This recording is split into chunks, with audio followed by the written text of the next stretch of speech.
Thank you, and hello everybody. So, I will spend the next half an hour talking about innovation, but specifically about how to engineer innovation, how to make it happen reliably, not just waiting for things to happen. Now, innovation is about talking, is about discussing, is about ideas, and I want your comments and your questions on that board. If I get questions, I will answer them, maybe. If I don't get any, I will ask questions to you, and you will answer them. Maybe. Good point. So, context.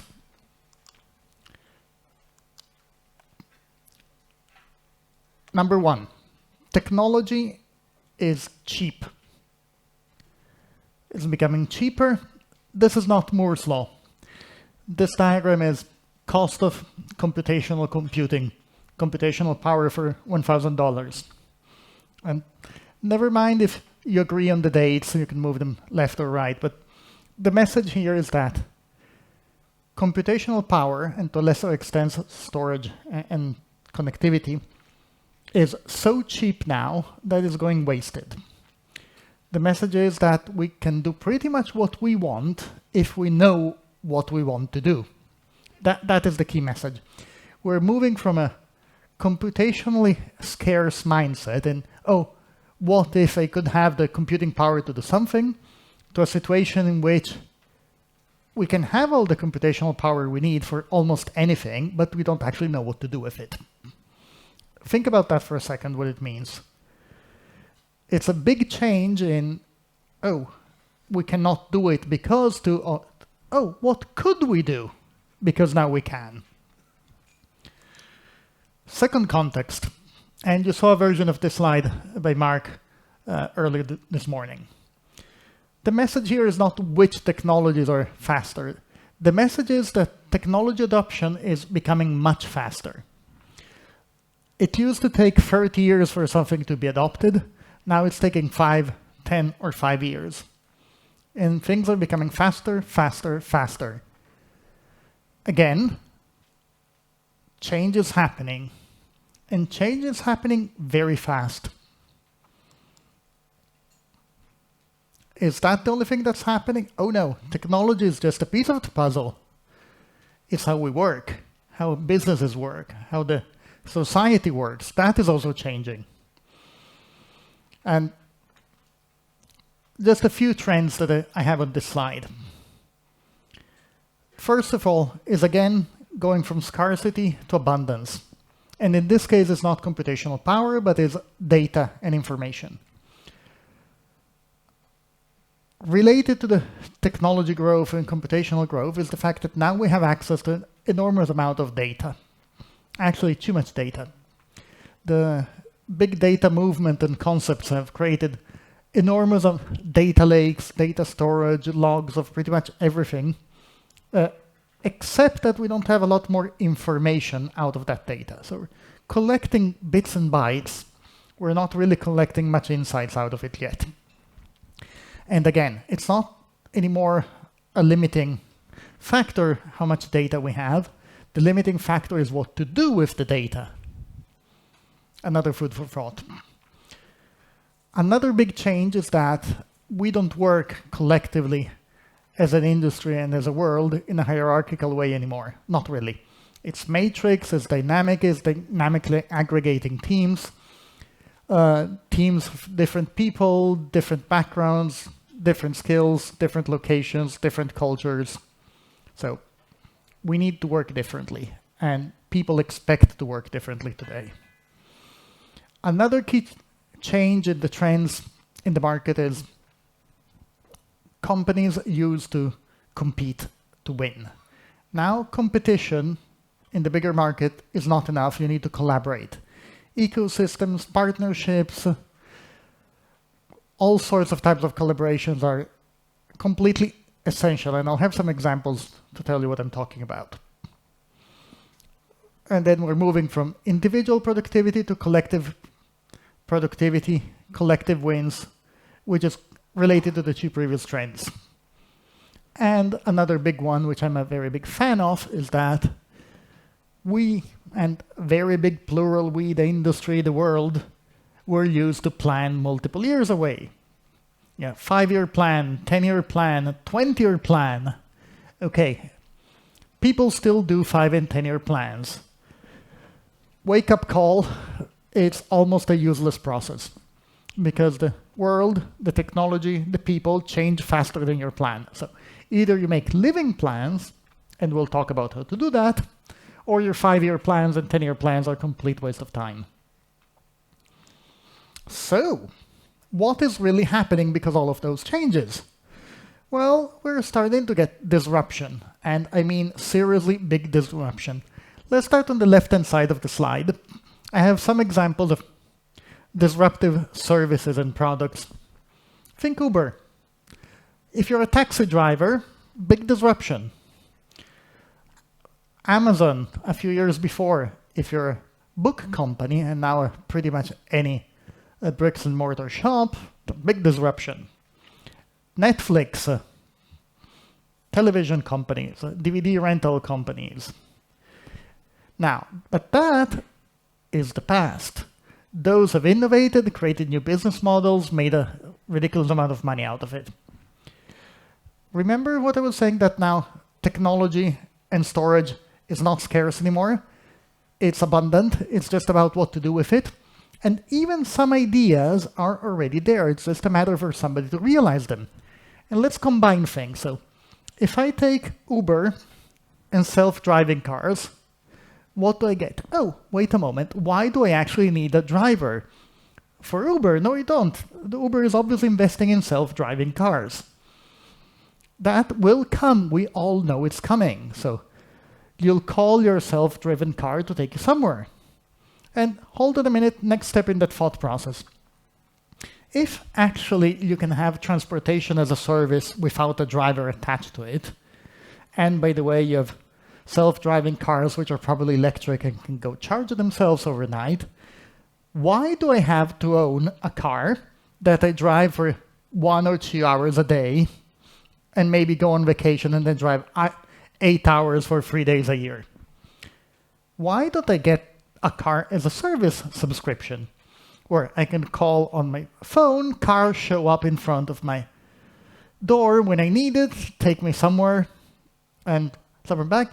Now I cannot do that because the business model, because we have drivers in the cars, makes it too expensive, and it's actually convenient for me to own a car. But if you take the driver out of the process, and you actually have car as a service, as self-driving cars that go around in the city pretty much 24/7, you can bet that the disruption is not going to the taxi drivers. Disruption is going all the way to the car manufacturers, because they will not be selling cars to me anymore in 20 years.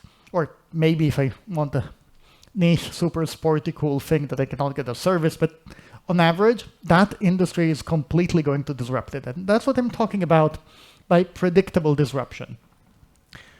With the technologies and the trends that we have today, we know that a lot of disruption is coming, and we collectively in this room can have another 10 or 20 of those cases, like self-driving cars disrupting the automotive industry. It's coming.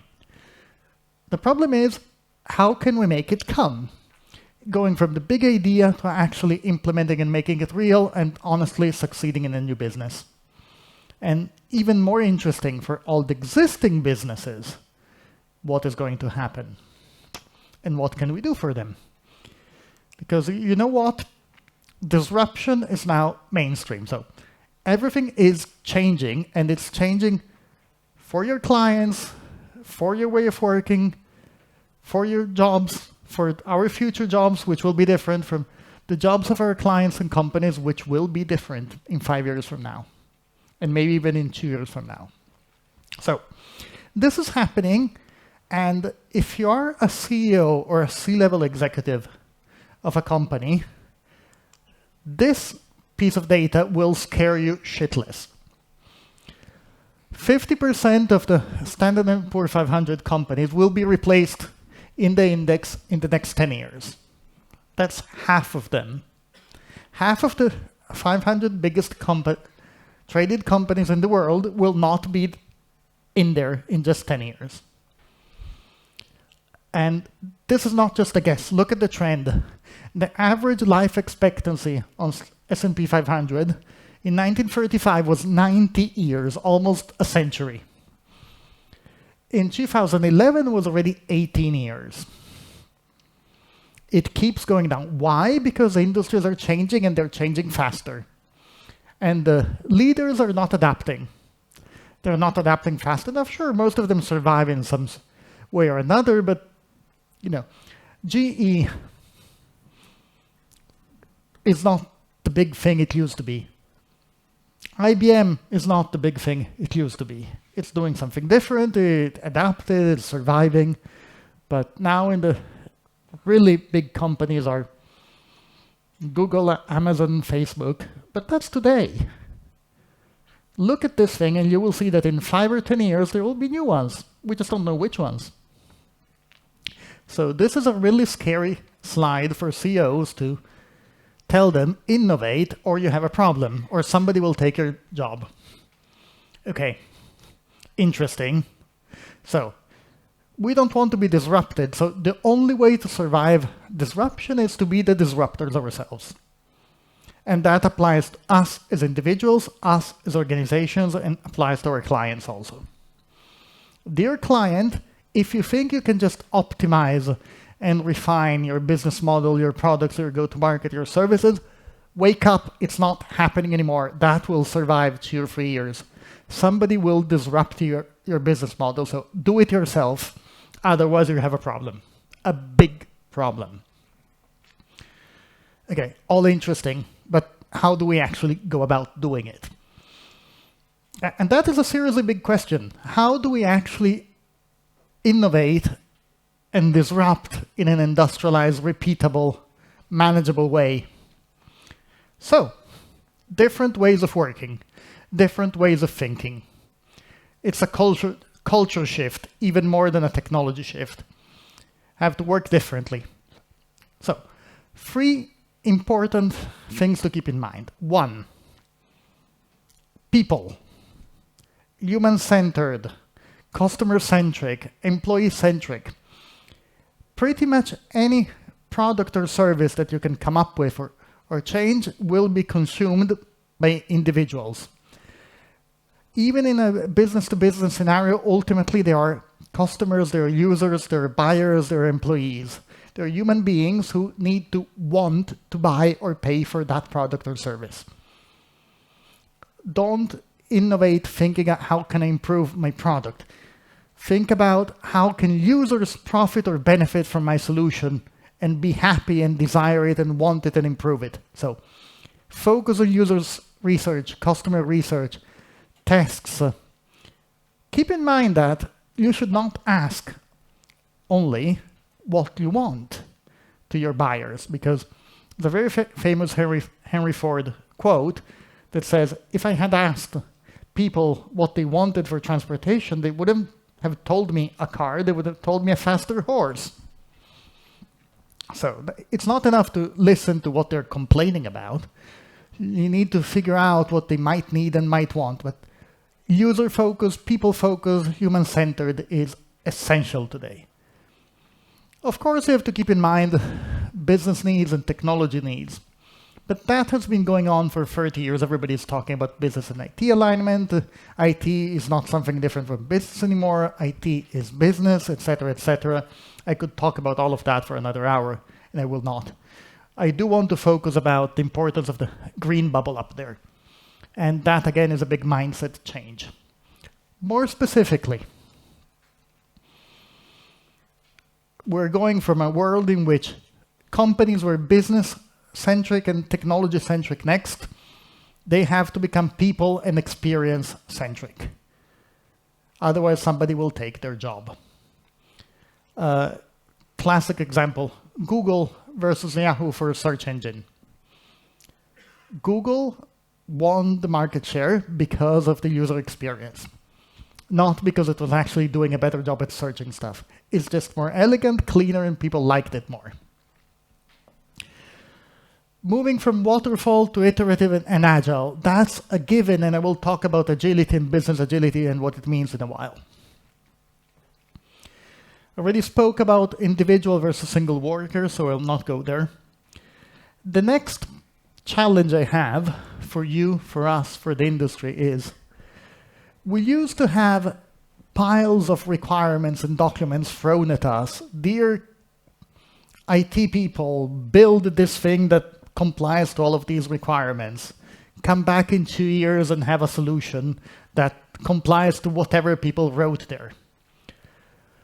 That is the guarantee that first of all it takes years, and second of all you get faster horses, you don't get cars. Which means that we have to switch our mind and instead of having requirements and build prototypes and solutions out of it, do the opposite.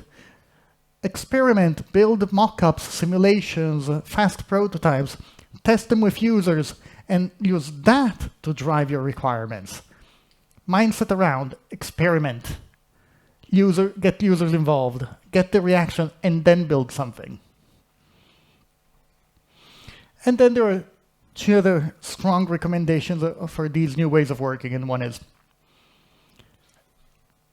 feel like serious play. Working in a new model, people-centric, innovation, collaboration, co-creation requires a different teamwork, engaging, collaborating, and fun. Fun is good. It's not a side effect. Happy people are more engaged people. If you enjoy your work, you go to work early, you're more productive. If you don't like your job, you find it boring, bureaucratic, you will not do a good job at it. So that is actually also important. It's part of the people-centric mindset. In this case, it's employee-centric or supplier-centric. But make sure you organize your work and your teams and your organization so that they actually enjoy what they're doing. It's important. It gives value. It's not just happy people because you like to have happy people, of course, but it's actually efficient and productive.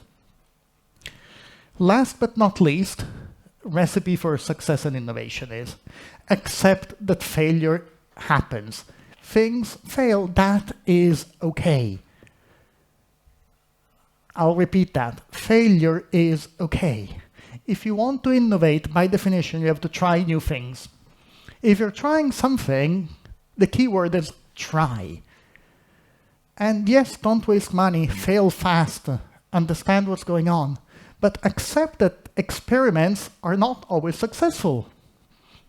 Manage the risk, distribute the risk, make it cheap, make it fast, but failure is okay. You should not be getting penalized if your bonus of your raise if you try something new and it failed. You should be penalized if you kept defending a failure and pretending it wasn't a failure and dragged it for 5 years or hide it under the carpet. That is bad. But testing new ideas and saying, oh, this works, this doesn't, this works, that is fine. That is how innovation works. That is applying some of the scientific mindset to the business. We have generations of business and IT people thinking, oh, I cannot fail with this. I said I will do it, it must be a success. No, not really. Then you only take the lowest risk, less innovative, less differentiating projects and endeavors. You don't do the really transformative and changing. Startups know how to do that. Entrenched large companies are really, really bad at making that culture change, but still need to do it. So, big mindset shift, big culture change. Is that enough? No. I started alluding to this earlier. We cannot make innovation success and repeatable if it's just chance. If you have to wait for somebody to come up with an idea and magically it's successful, well, you can do it once. You can have twice in your lives, 10 times in your lives if you're a really creative person, but ultimately it's not predictable, it's not manageable. You're basically giving yourself into luck. That does not work.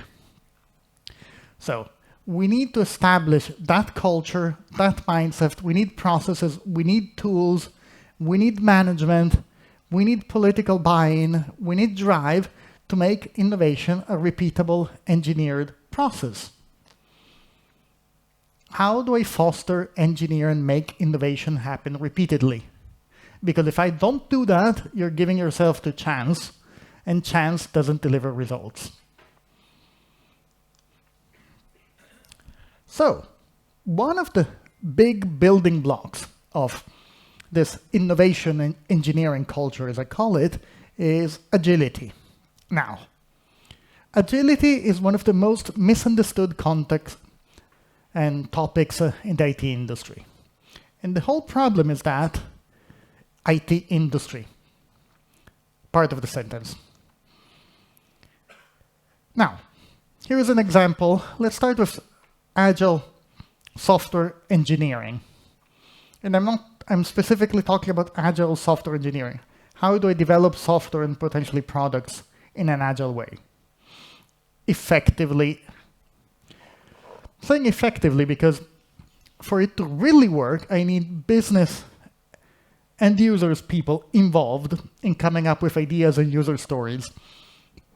And I need a single unified backlog of features and fixes for a system.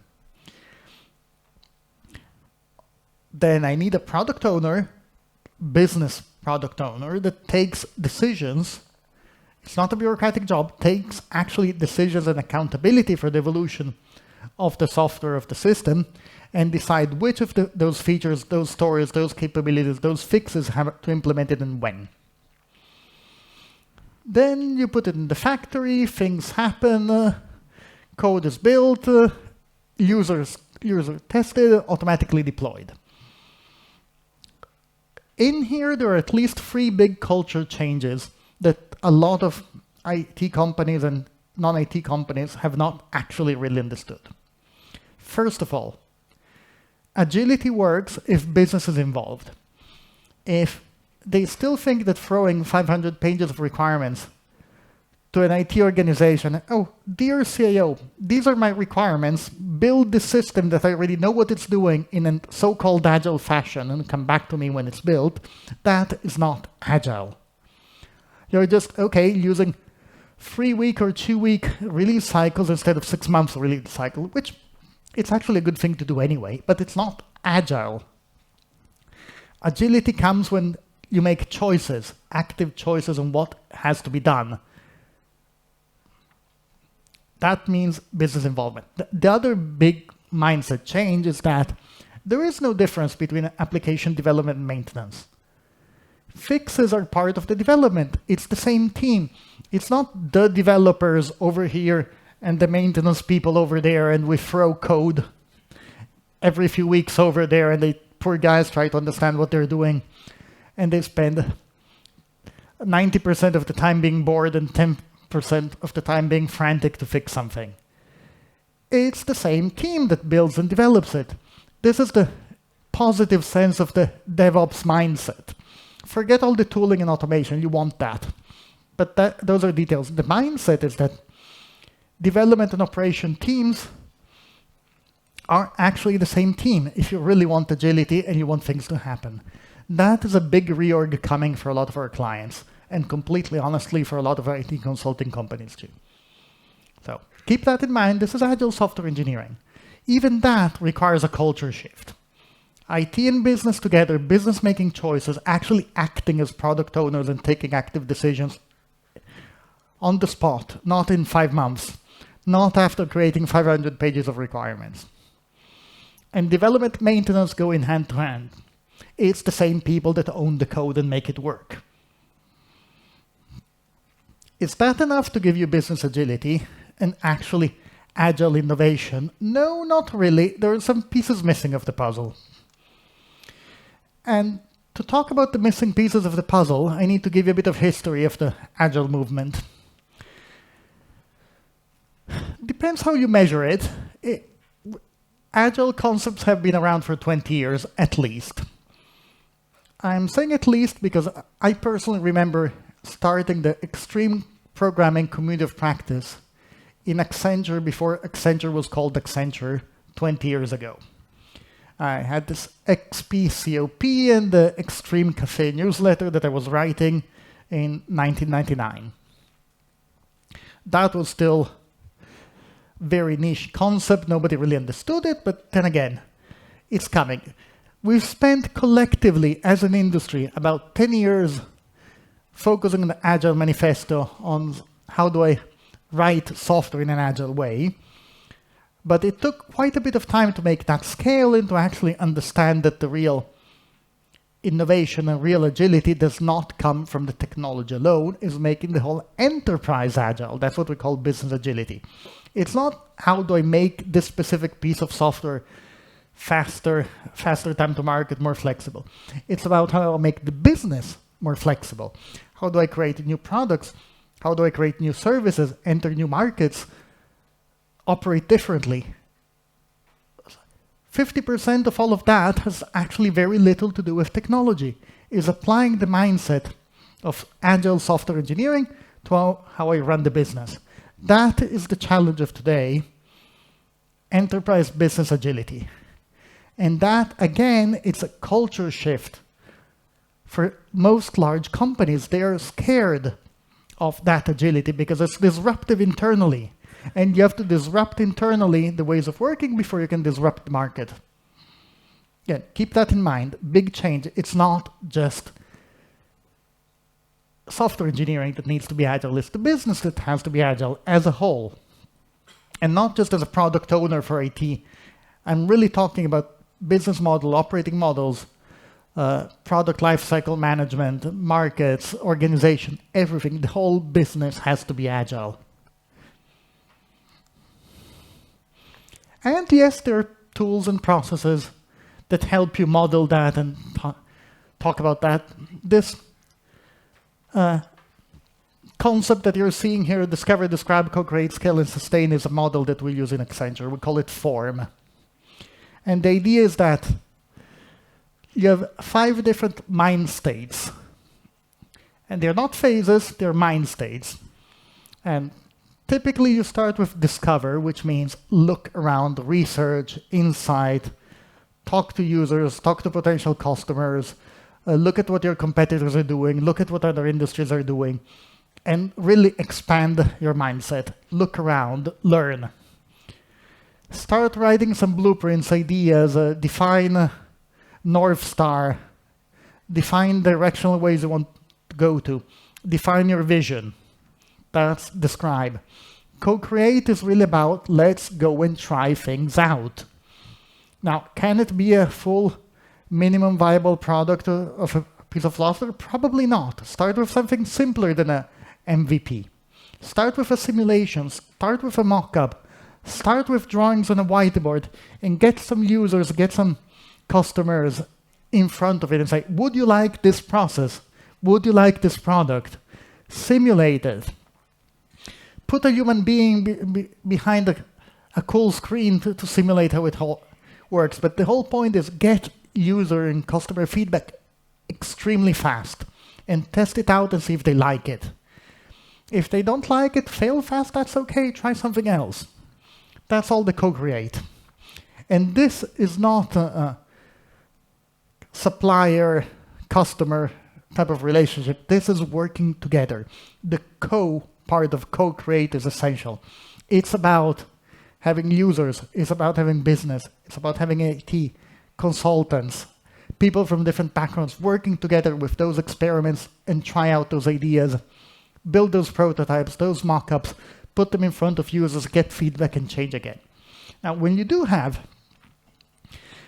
what is looking like a successful idea that people like, you have a business model, concept, you have an idea of how to build it, you're moving from co-create mindset to scale. Okay, how do I actually industrialize and roll it out to my target audience and grow? We call that scale. That's where software engineering at scale, change management at scale, organizational transformation at scale happens. And then there's the sustain. Sustain is, okay, this is happening, we built it, we launched the new iPhone of the future, we launched the new Netflix company of the future. Now we have to sustain it and continue developing, continue monitoring, ultimately make money out of it. Get a return of investment out of it. I'm saying that these are not phases, they're mindsets, because you go back and forth. There are no clear stage gates. You do some discovery, you have an idea of your North Star, of your blueprint, you experiment something, your experiment was partially successful, so you get new ideas. Some of your test users suggested something. You move back into discover mindset, get some more data, some more insights, adjust your blueprint, adjust your North Star, experiment with something else, start scaling. In the meantime, while you're scaling, you get new ideas because you keep monitoring, you keep discovering what your actual users now are doing.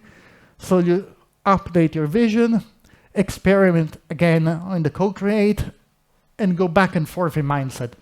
They're really not phases in the sense of stage against waterfall, they're mindsets. And this applies to business engineering, to business agility, to how to manage and innovate end to end. This is not specifically about how do I write software, although writing software is part of how I run a business and innovate a business. So it's relevant, but this is bigger. So to do this and that mindset change, I need new practices and new skills that all of us, and I'm specifically diving down a bit more in the engineering side of things, need to know, need to be familiar with, and need to do it day in and day out, because these are the new tools of the trade in an innovation-driven world. So, I just picked 4 important concepts. I mentioned some of these already. So, concept prototyping, it's an obvious one. 1 month, 1 week, 1 day, it depends what type of prototype you're talking about. Don't get stuck about the timing there. Innovation workshops is really about putting stakeholders together, your client, your people, experts from other companies, experts from Accenture, competitors, put them in a room and throw ideas at them and start generating ideas. That's what we call innovation workshops. Explore the art of the possible. That's early describe phase in that discover, describe, co-create, scale, sustain mindset. Come up with ideas, generate ideas, cross-pollinate ideas. So structure them. To do that, you'll need design thinking skills, more on that in a second. You need people who actually know how to organize an innovation workshop. It's not actually easy to do it well. There are skills and people and experts to do that, but the idea is that you want to get people together, brainstorm, get lessons learned, get inspiration, come up with ideas and generate ideas. Then you move into joint design sessions, which is, okay, I have an idea, let's start designing it. I'll talk about what design really means in about 4 minutes, so hold on to that for a second. It's not what you think it is, by the way.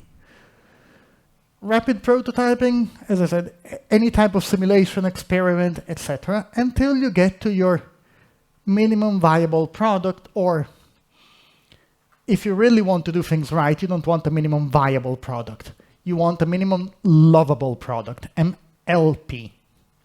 And there's an enormous mindset shift between what is an MVP and what is an MLP. An MVP is a technology engineering concept of what works from whatever definition of working from a technology stack point of view you might have in your mind. The problem with viable from a technology point of view is that most of the time it's not actually desirable by the end user, the people who actually wants it. So that's why you want the minimum lovable product.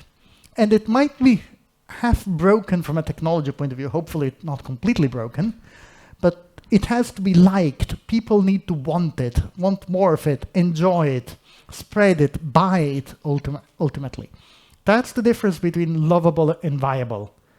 They're related, but lovable product, MLP, takes that user-centric, that people, that user, that consumer, that employee in the decision process. They have to want it.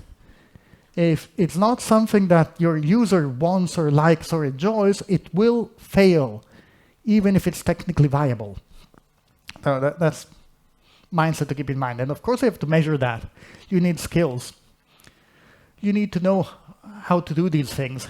There's all sorts of additional learning that we have to do as an industry, as consultants, as engineers, that is not very obvious in our computer science background. We need design thinking skills. It's a whole discipline. It's actually not easy. We need to learn that. We need to learn about agility, and I'm not talking about Scrum teams here. I'm talking about the bigger business agility, how to make an enterprise agile, think in that way. We need data fluency, make sense of all that information abundant situation where we have. We need value creation. We need to understand how do I relate my innovation, my product, my services, and how that actually creates value for my customer, for my client, for my company. There's economics, there is modeling, there is thinking, there's a lot of thinking going in there. And again, that itself is a big, complex discipline. And storytelling is also important because, especially in an innovation world, rapidly changing world, I have to convince people of the value in a positive sense. I have to show them the vision of that shiny city on the hill up there that's at the end of my roadmap. I have the North Star. I need to get buy-in for that to happen. From the people that are paying for it, for the people that are using it. When you have your minimum lovable product, yes, it's minimal though. You have to tell your users how it will be when it's grown up, when it's not this size, but it's this size. Give them that vision, that's storytelling. So, hint, you need agility. Another hint, agility is not enough. Now, this is the problem with pure agility. This is a very famous building called the Sutyagin building. It burned down. It was built by gangster in northern Russia, somewhere as their home. It was the tallest wood building ever in the world, 13 stories high. They took it down because it was a fire hazard. And after they took down most of it, it still burned. The problem with agility without control, without management, is that you get these things. Which means I need design. Now, what on earth is design, really? It's not the thing between analysis and build. It's not code, or it's not just that. It's something intentional, something bigger. Design is about really shaping things, and things can be products, services, systems. It's the intentional decision of solutioning, shaping, defining what the outcomes and what a system, what a product is. It's a very broad concept. Don't take the short specific meaning. And of course, great design that is really successful is when you have co-creation, it's simple, it's modular, it's relevant, it's responsible, etc., etc. But the one thing that you have to keep in mind when you're thinking about design, the capital D design, important design, is that design applies from pixels, user interface, to possible futures. You can design the future. You can design an economy. You can design a business. You can design anything. But the whole point is design it actively, as opposed to letting things happen. Take control. Innovation is about designing the future, either of your system, of your company, or of the world. And if you don't believe that design in that intentional sense is important, have a look at the Design Value Index. These companies have been recognized as design-centric, meaning they actually take this seriously. Their growth is over twice, in terms of yields, than everybody else in S&P 500. So if you think that design is something simple just for graphic artists, forget it. Design is bigger. Design is about intentionally shaping the future, big or small, pixels to the universe. And yes, you need architecture too. Architecture is the structure, design is the product. I'm oversimplifying, but You design something specific, product, service, business model, company, enterprise, whatever, while architecture focusing on the structure behind it and gives you templates, examples, mindset, structure, as I call it. So it's structure versus product or service. You need both, they're tightly related. If you want to semantically analyze it, architecture is actually a type of design, specific about is designing structure and reusability. But design is the big picture. Design is what you have to keep in mind, and design has to be intentional. Because if you do not intentionally design and architect things, they will still have a design and architecture. Design is like shape. Everything has a shape. Can we agree to that? Yes. The point is, do you want something that just gets a shape randomly happening like cancer? Yep, cancer has a shape. Nobody has actively designed it though. It does have a design and has a very crappy architecture. Or you take control, and taking control is the whole point. Taking control is about intentionally architecting and designing product solutions, so on, to drive innovation. And if you want to remember one thing, remember what happened if you don't get disrupted. Netflix and Blockbuster. Blockbuster started losing market share, losing viability as a business, and then it died precipitously over 2 years. Poof! A great company disappeared because it wasn't able to adapt and intentionally design its future. So, if you want to remember a tagline, I very conveniently put it as the last slide of the deck: intentionally design and architect your future, your business, your system to innovate and actively disrupt. Because if you're not disrupting, you will be disrupted. Which means that if you don't do it, you will die as a business. Hence the title. I have 0 questions on the board, which means you're not interested. So, thank you very much for the audience. Thank you very much. You'll get Ezio a copy Armando. of the... Thank you.